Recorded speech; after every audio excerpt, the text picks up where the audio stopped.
외교부 대변인 브리핑 과정에서 부산 총영사관 앞에 설치된 소녀상이 이른바 국제 예양에 맞지 않는다고 한다면은 서울의 일본 대사관 앞에 놓인 소녀상도 같은 경우에 해당되느냐는 이제 기자의 질문에 대해서 일반적인 경우에 있어서 외교 공관 앞에 어떤 조형물이 설치되는 것은 외교 공관의 보호와 관련된 국제 예양 및 관행 측면에서 바람직하지 않다는 입장이다. 이렇게 말을 했습니다. 좀 파문이 커지고 있는 부직인데요.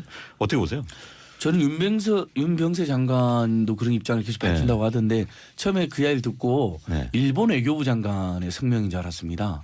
지금 온오프라인이 딱 들끓고 있는 게 아니 대한민국 외교부 장관이야 일본 외교부 장관이 이렇게 되는 거거든요.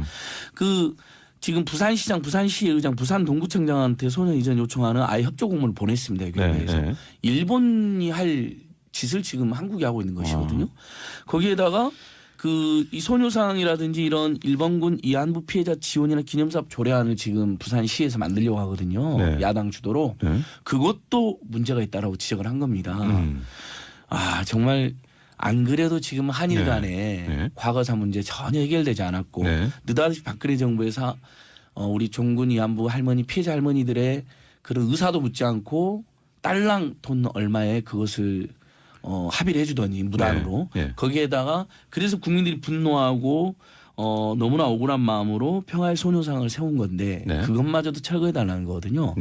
도대체 박근혜 대통령하고 아베 사이에 무슨 미락이 있었던 것인지 지금 의문이 엄청 커지고 있습니다. 문제 좀 짚어봐야 될 것 같은데 저희가 일단 이제 지금 부산 일본 총영사관인데 부산 동구청이잖아요.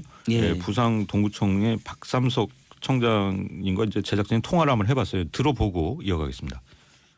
소녀상이 그날도 내가 했지만 우리 어머니일 수도 있고 우리 할머니일 수도 있고 그죠? 그런데 그걸 우리가 그 시대에 태어난 정말 억울하게 정말 그렇게 된 분들에게 고개 안 숙일 사람 누가 있어요.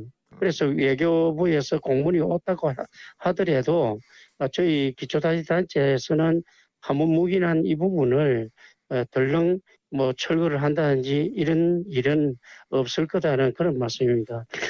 이 소녀상이라는 건 아까도 말씀했지만은 우리가 알다시피 지금 이 민족성을 보면은 반대할 사람 아무도 없습니다. 외교부 입장을 저 기초단체에서 말하는 것도 적절치 않은 것 같고 아마 국가 간의 입장이 있을 것이다. 저는 개인적으로 그렇게 생각합니다. 지금 박삼석 부산 동구청장의 말을 직접 들어보셨는데 사실 이제 동구청장 이제 지자체장 입장에서도 좀 곤혹스러울 것 같아요. 이제 중앙정부인 외교부에서도 이런 공문을 보내왔고 지금 문제는 이제 외교부가 그러면은 이 한일 위안부 합의 당시에는 소녀상 문제는 전혀 이제 그 조건이 아니었다는 입장을 여러 차례 밝힌 바 있는데 왜 이제 지금 와서 이렇게 소녀상 문제에 민감하게 반응하면서 우리 외교부가 이렇게 이전 공문까지 보내야 되는가 이런 상황인데요. 어떻게 보세요, 임경재? 한쪽에서는 한미일 군사동맹 강화 아니냐 이런 이야기를 합니다. 저는 사실 소녀상이라는 이름 앞에 붙은 평화회라는 말을 좀 상기해봤으면 좋겠는데요. 이게 분단국가라는 현실적인 조건을 이해한다고 하더라도 사실 우리 사회가 평화를 좀 선택할 수 있도록 해야 된다라고 봅니다. 근데 사실 군사동맹을 이유로 피해자인 이 위안부 할머니들을 놓고 거래하는 거 아니냐라는 사실 무시무시한 의혹까지 좀 제기되고 있는데요. 좀 상식선에서 해결했으면 좋겠습니다. 그리고 그 위안부 할머니께서 이런 얘기하셔서 윤병세 이제 외교부 장관이 찾아갔을 때 대체 어느 나라 외교부예요? 정배우라고 하시면서 울분을 토하셨는데 잘못을 한 사람 그리고 그 피해를 입은 사람이 있다면 피해를 입은 사람 쪽에서 정부가 이 문제 해결할 수 있도록 해야 되는 거 아닌가? 저는 그게 가장 우선이라고 봅니다. 자, 일단 이 문제 짚어봐야 될 것 같아요. 2015년에 이루어진 한일 위안부 합의가 결국 이런 이제 외교부 움직임의 배경이다. 뭔가 이면 합의가 있었던 게 아니냐. 지금 시민사회에서 외교부의 정보 공개 청구 이제 소송까지 했었는데 맞습니다. 일단 외교부가 이제 항소한 상태잖아요. 이게 묘한 게요. 계속 지금 박근혜 정부는 이면 합의는 없었다고 이야기하거든요. 근데 일본에서 계속 밝히고 있는 게 뭐냐면 약속을 지켜라는 거예요. 그러니까 약속을 어떤 내용이냐니까 평화의 소녀상을 이전하기로 했다는 식으로 이야기하거든요. 그러니까 저희는 그럼 일본이 약속도 안 해놓고 갑자기 옮겨라고 할 일은 없잖아요. 물론 일본에 문제가 많지만 그런 걸로 봤을 때 이면합의 또는 구두의 어떤 뭔가를 해줬을 가능성이 매우 높다고 생각합니다. 네. 그러니까 한일 위안부합에 관련된 모든 문서를 떳떳하면 공개하면 되는데 공개도 안 하고 있는 것이거든요. 그래놓고는 처음에는 또 민간이 설치한 거다 평화의 소녀상을 한국의 민간이 그래서 정부 이래라 저래라 할 수 있는 일이 문제가 아니다라고 여러 번 선을 그었어요. 일본 정부의 요구에 약속을 네. 이행하라 했을 때도 네. 그런 합의는 한 적 없다고. 그런데 이것이 저는 거짓말인 것 같습니다. 아. 일본이랑 뭔가 약속한 거죠. 네. 뭔가 언질을 했기 때문에 공문까지 보낸 겁니다. 네. 그럼 일본 정부한테 보여줄 수가 있잖아요. 봐라 우리가 공문까지 보내서 이전을 요청했다라고. 그러니까 이 전체적인 상황을 보면 이면 합의라든지 네. 정말 우리 국민들이 납득할 수 없는 뭐 나라를 팔아먹은 또는 네. 위안부 할머니를 팔아먹는 그런 일이 있었던 거 아닌가 의심할 수밖에 없는 그런 상황입니다. 네. 이재철님은요. 소녀상 철거 반대합니다. 도대체 당신은 어느 나라 사람입니까? 하는 문자 보내셨고요. 이경서님은요. 급여와 내수 문제 이제 말씀하시는데 눈물이 날 것 같다는 말씀하셨습니다. 우리가 잘못해서 다다음 세대들이 더욱 힘들어질까 봐 걱정이 된다는 뜻인 것 같은데요. 얼른 정상으로 돌아가야 할 텐데요. 하셨습니다. 또 6205님은 이렇게 서민 경제 정책을 펼 수 있는 정권이 필요하다 이런 말씀을 하셨습니다. 또 서민 경제를 위한 방송을 좀 많이 해달라 이런 주문을 하고 계십니다. 자, 국정교과서 논란 잦아들지 않고 있습니다. 이제 전국 유일의 국정교과서 역사교과서죠. 이 연구학교로 지정된 경북 경산의 문명고 갈등이 장기화되는 분위기인데 사실 이제 김천고등학교가 지난 16일인가요? 학생들의 반발로 이 국정역사교과서 연구학교 신청 계획을 취소를 했어요. 이 당시에 김천고에서 국정역사교과서 관련 대자보를 작성한 학생을 저희 제작진이 인터뷰를 했습니다. 한번 들어보겠습니다. 대자보를 쓰셨어요. 좀 짧게 설명을 해주신다면요.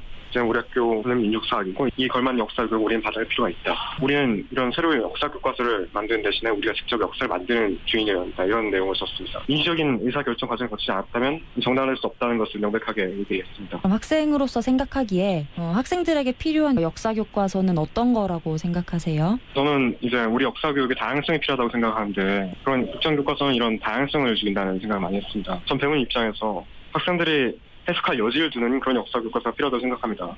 자신이 역사를 어떻게 바라보냐 하는 관점을 키울 수 있는 그런 능동적인 참여를 이끄는 그런 역사 교과서, 진정한 역사 교과서가 아닐까 저는 생각합니다.